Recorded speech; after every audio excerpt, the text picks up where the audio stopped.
I will only speak to one point, a point which seems not to have been generally understood. I mean to the right. Some gentlemen seem to have considered it as a point of honor. If gentlemen consider it in that light, they leave all measures of right and wrong to follow delusion that may lead to destruction. It is my opinion that this kingdom has no right to lay a tax upon the colonies. At the same time, I assert the authority of this kingdom over the colonies to be sovereign and supreme in every circumstance of government and legislation whatsoever. They are the subjects of this kingdom, equally entitled with yourselves to all the natural rights of mankind and the peculiar privileges of Englishmen, equally bound by its laws and equally participating in the constitution of this free country. The Americans are the sons, not the bastards, of England.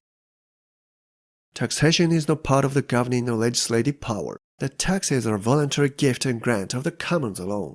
In legislation, the three estates of the realm are alike concerned, but the concurrence of the peers and the crown to a tax is only necessary to clothe it with the form of a law. The gift and grant is of the commons alone.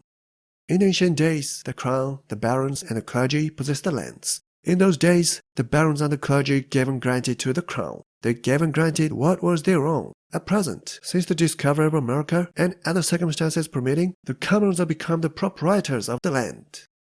The church, God bless it, has but a pittance. The property of the lords, compared with that of the commons, is as a drop of water in the ocean, and this house represents those commons, the proprietors of the lands, and those proprietors virtually represent the rest of the inhabitants. When, therefore, in this house we give and grant what is our own. But in an American tax, what do? We, your majesty's commons for Great Britain, give and grant to your majesty. What? Our own property? No. We give and grant to your majesty the property of your majesty's commons of America. It is an absurdity in terms. The distinction between legislation and taxation is essentially necessary to liberty. The crown and the peers are equally legislative powers with the commons. If taxation be a part of simple legislation, the crown and the peers have rights in taxation as well as yourselves, rights which they will claim, which they will exercise, whenever the principle can be supported by power. There is an idea in some that the colonies are virtually represented in the House. I would fain know by whom an American is represented here. Is it represented by any knight of the shire in any county in this kingdom? Would to God that respectable representation was augmented to a greater number.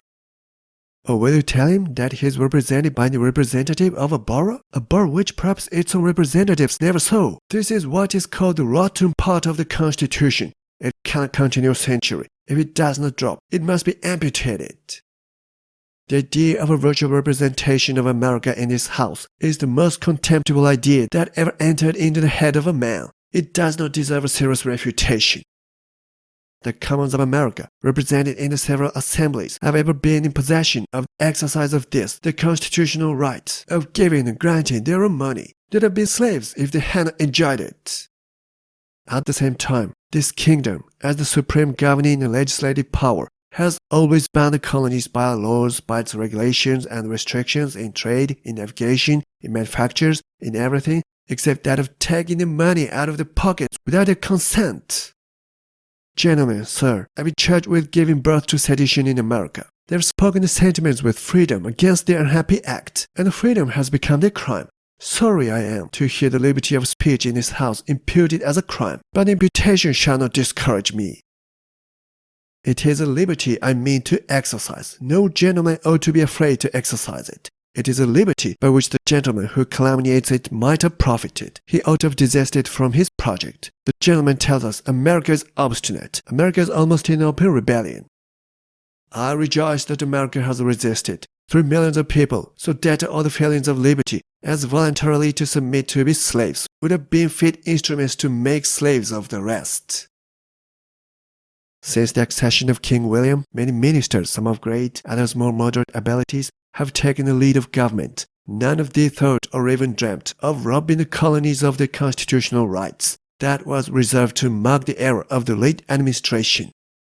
Not that they were wanting some, when I had the honor to serve His Majesty, to propose to me to burn my fingers with an American stamp act. With the enemy at their back, with the bayonets at their breasts, in the day of their distress, perhaps the Americans would have submitted to the imposition. But it would have been taking an ungenerous and unjust advantage. The gentleman boasts of his bounties to America. Are not these bounties intended finally for the benefit of this kingdom? If not, he has misapplied the national treasures. I am no courtier of America. I stand up for this kingdom. I maintain that the Parliament has a right to bind, to restrain America. Our legislative power over the colonies is sovereign and supreme. When it ceases to be sovereign and supreme, I would advise every gentleman to sell his lands, if he can, and embark for the country. When two countries are connected together, like England and the colonies, without being incorporated, the one must necessarily govern. The greater must rule the less. But you must so rule it as not to contradict the fundamental principles that are common to both. If the gentleman does not understand the difference between external and internal taxes, I cannot help it. There is a plain distinction between taxes levied for the purposes of raising the revenue and duties imposed for the regulation of trade for the accommodation of the subject, although, in the consequences, some revenue may incidentally arise from the latter. The gentleman asks, when were the colonies emancipated? I desire to know, when were they made slaves? A great deal has been said without doors of the power, of the strength of America. It is a topic that ought to be cautiously meddled with. In a good course, on a sound bottom, the force of this country can crush America to atoms. I know the valor of your troops. I know the skill of your officers.